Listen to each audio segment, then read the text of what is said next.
ఇక్కడ కనిపిస్తున్న పన్నీర్ బియ్యం ఎలా తగలబెట్టాలో నేను చూపిస్తాను చూడుర్రి. స్టార్ట్ చేద్దామా? ఫస్ట్ గ్యాస్ అవి ముట్టించుకో, పెంక పెట్టు, పెంక పెట్టుకొని ఆయిల్ పోసుకో. ఆయిల్ పోసుకున్న తర్వాత పన్నీర్ కట్ చేసుకొని ఇట్లా ముక్కలు ముక్కలు తుక్కడంతా కూడా వేసేసే దాంట్లో. ఇదే మా శాపం. పుత్రపౌత్రనాదశే.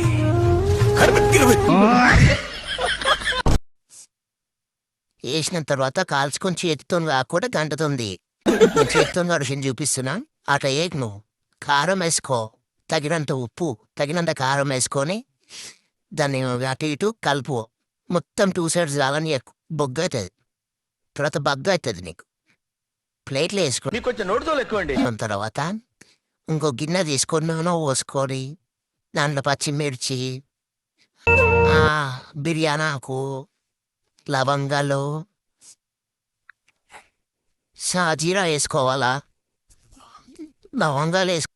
అదైన తర్వాత తగినంత నీళ్ళు పోసుకోండి, ఎక్కువనా పోసుకోండి. ఆ తర్వాత నానబెట్టిన బియ్యాన్ని తీసుకొని వేసుకోండి. అట్లా మంచి అయిన తర్వాత ఎక్కువన పోసుకుని తర్వాత తీసుకోసిలే. నూనె వేసుకో గిన్నె పెట్టి.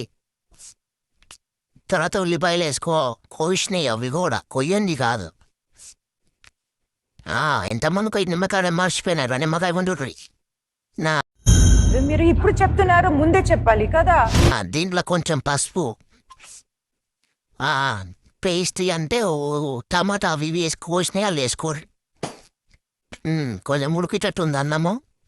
అవి పచ్చిమిర్చి వేయడం మర్చిపోయినా వాళ్ళు వేయరు. ఫస్ట్ కొంచెం కొత్తిమీర పుదీన వేసి కారం వేసి కలుపురు దాన్ని. ఉప్పు కారం వేసుకో తగినంత. ధనియాల పొడి వేసుకొని జీడిపప్పు వేసుకున్నా నేనైతే. మీ ఇష్టం ఇంట్లో వేసుకోరు, లేకపోతే లేదు. కొంచెం పెరుగు, ఇందాక కట్ చేసుకుని ఉన్న పట్టిన పన్నీరు అందులో వేసి కలుపురి. కలిపిన తర్వాత ఇప్పుడు మనం తీసుకున్న 90% అన్నం ఉడికింది అని చూసిన తర్వాత అన్నం తీసుకొని నేను ఎట్లా వేసుకుని అట్లా మొత్తం వేరురి. పేర్చిన తర్వాత దానిపైన మెల్లగా కొత్తిమీర పుదీనా కట్ చేసుకొని పైన పైన వేసుకోరు. వేసుకోరు తర్వాత మళ్ళీ తీసుకొని చూడుర్రి. చూస్తే ఇట్లా అవుతుంది. అప్పుడు కడుపు నిండా తినుర్రి.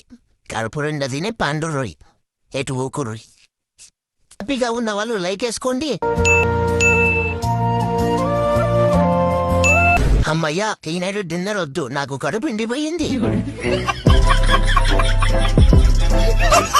ఇలాంటి చాలా ఉన్నాయి ఇంకా.